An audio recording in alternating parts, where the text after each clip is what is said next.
my theme music. Every good hero should have some. That's right, every good hero should have some theme music, and this is Tim with Online Big Blue, bringing you the best in New York Giants sports talk and entertainment. We want to talk about the win yesterday. We want to talk about some of the good things. We want to talk about some of the bad things. We want to talk about the stream a little bit. We want to talk about fans in general with Giant fans. We coined a phrase yesterday, or I coined a phrase, and we're going to do a definition of it, and we're going to talk about it a little bit. It's observationally objective. What that means, why you're not a hater, why you probably are a homer if you don't understand this term after we explain it, why you're just observationally objective. And we're going to talk about that quickly. I did want to bring something up. Everyone knows we've been doing more live streams. We've been getting larger audiences. Yes, we are going to have some moderators. I found the emails and sent it out to some of the moderators yesterday. We've been banning people, and we have a debate on what we're going to use when we ban people. Mike Lee came up with a suggestion, and Mike Lee's suggestion was, when you get banned, it's... Get nothing. You lose.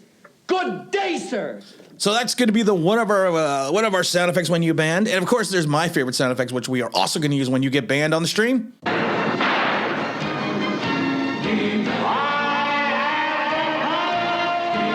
And you know that's for me because you know what? I am power crazy. I'm power hungry. Let's talk about the Giants. Let's talk about the secondary. Let's talk about what went well, what didn't go well, and how we were. You got to say, if you're going to be observationally objective, you got to say the Giants were lucky to win yesterday. That drop, we got to send Christmas cards to Jalen Hurts, and we got to send Christmas cards to we got to send them both to the two Jalens. Did the secondary finally turn around and show something? Did the secondary finally show, even with the absence of the captain Logan Ryan, that they had something? They lost starters Adoree Jackson and Darnay Holmes in the first half.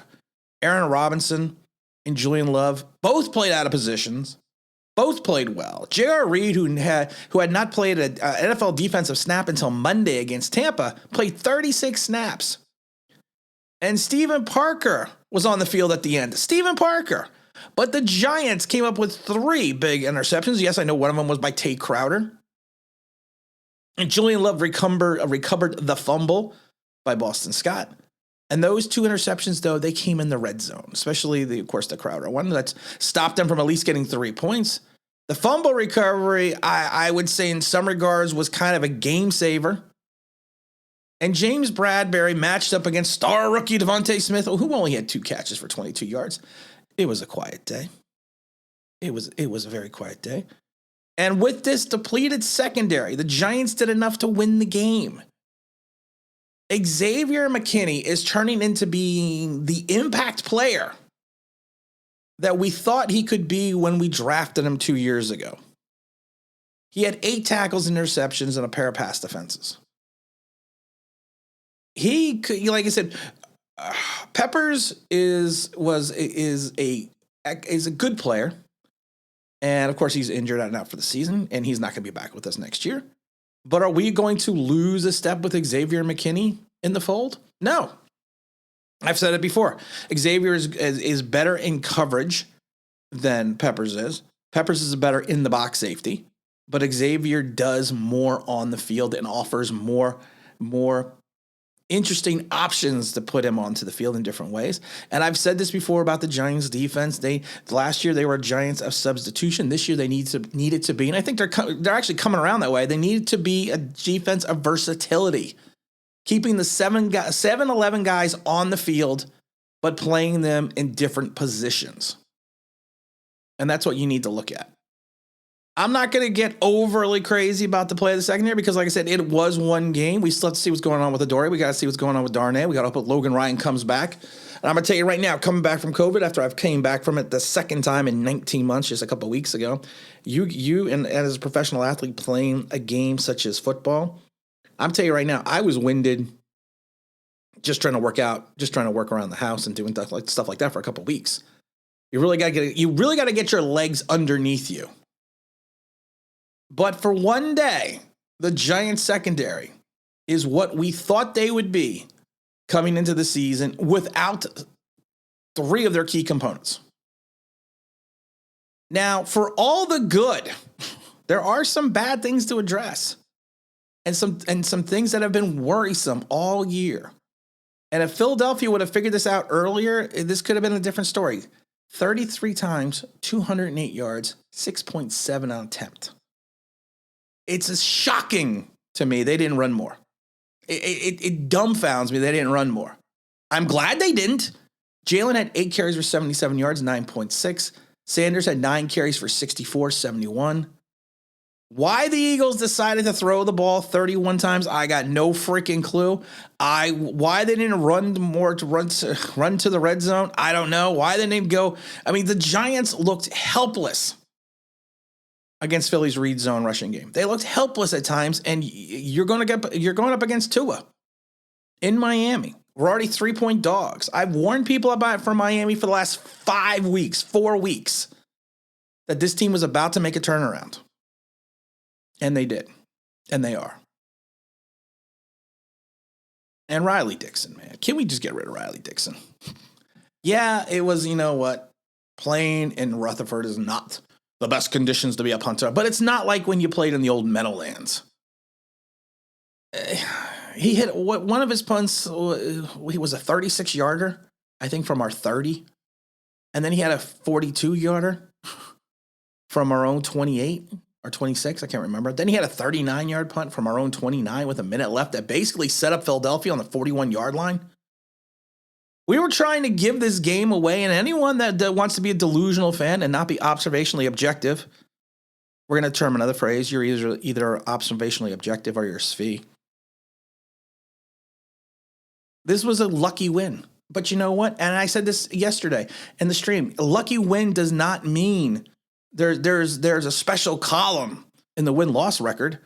There's not the team is 4-7 / 1 lucky win, 3 bad losses. No, a win is a win. A loss is a loss. Doesn't matter if it's lucky, doesn't matter if it's unlucky. But we can't be delusional. Oh, and Danny Shelton. I did videos on Papa Videos that said Danny Shelton's washed up. Can we just not even have him on the field?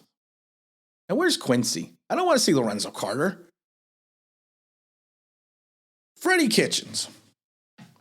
The Sfees are going to be out there saying, well, it's going to take a couple weeks to get this offense rolling the way that Kitchens and Judge and everyone wants to do it. But the observationally objective fan is going to say, you're not changing your offense mid-season.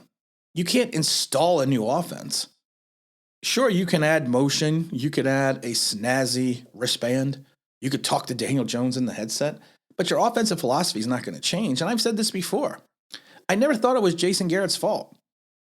And this was another game that kind of showed it. Joe Judge, in all of his pomp and circumstance, says, we need to go through our playmakers. But when push comes to shove, he goes conservative and lets the defense play so his offense doesn't lose him the game. I've said this before. It's an offensive philosophy from the head coach that is dictating how this offense is run. And you could see that again now with Freddie Kitchens. Too many times they played not to lose this game. And that's more likely when you are going to lose games, because you play not to lose. The Giants get the big fumble, and what do? They go conservative and come up with -8 yards. Yeah, Kitchens made an effort to get Kenny the ball. He targeted him 3 times in the red zone, which I thought was a mistake because I think that left other options open. But he's supposed to be your money guy, and he still comes up with 2 catches. There was the flea flicker screen to the tight end. Oh, my God. I have never seen a flea flicker screen to the tight end. You think about Giants lore, 86, Super Bowl. Flea flicker, Bavaro to Sims on the flea flicker, they went deep. What do the Giants do? They go with a tight end screen. It's all Jason Garrett's fault. I'm not sure they ever actually fired him. And then, as always, the Giants put together one wonderful series, 12 plays, 70 yards, 7 minutes off the clock. But it resulted in what? A late field goal. And I love it. People will say, well, there were glimpses what we could happen when we get players back. There's so many teams out there that don't need glimpses. So let's talk about what is an observationally objective fan. Coined a phrase yesterday. And basically what it means is you could be a Giant fan. You could be a 45-year Giant fan. But you can take a step back and look at your team, look at your organization, and see things for what they are. You don't have, like I always say, your fan cap on. And I love how people are using that phrase over and over again. Well, I have my fan cap on now. You don't have your fan cap on. What you're doing is you're stepping back. You can be happy that the team won, but you can also be like, this was a dog of a game. This was a terrible game. It wasn't even fun to watch. Halftime was the best part of the game. This game was 3-0. Philly did everything they possibly could to give us this win. You can see that the secondary played extremely well, but you can see the defensive line played horrid. You can see that Daniel Jones is still just Daniel Jones, 19 of 30. You're observationally objective. You can step back from your fandom and look inward at the organization and say, okay, this is what we need to fix. This is what we need to work on. I'm glad that we won, but let's be realistic about what this team is. We didn't move up we didn't gain any ground in the playoff standings. To make the playoffs, you're going to have to win the division, so you're going to have to hope for a total Dallas collapse. You can same with the Eagles. But you have to be objective about what you're seeing on the field and be honest. Because that's what a true, intelligent, not only Giant fan, but NFL football fan is. They're observationally objective. The morning drive on ESPN radio, I think it was morning drive. No, NFL Network. I heard it this morning when I was driving to school. They had a great breakdown of the Giant game. Great breakdown of the Giant game. And again, they're observationally objective because they're not Giant fans. They said the Giants were lucky to win.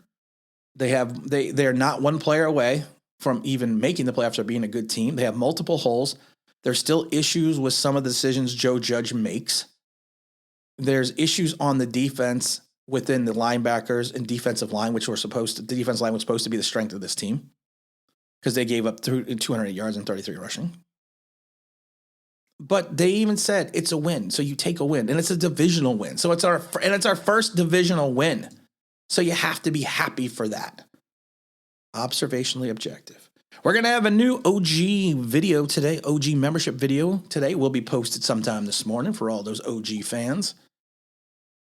And we're probably going to be doing less videos lately, and we're going to probably do some more streams. We might do like 3 videos a week and 3 streams a week because it is the holiday season. I got a lot of stuff going on in the house. I am going to be on multitudes of channels within the next couple of weeks, different channels.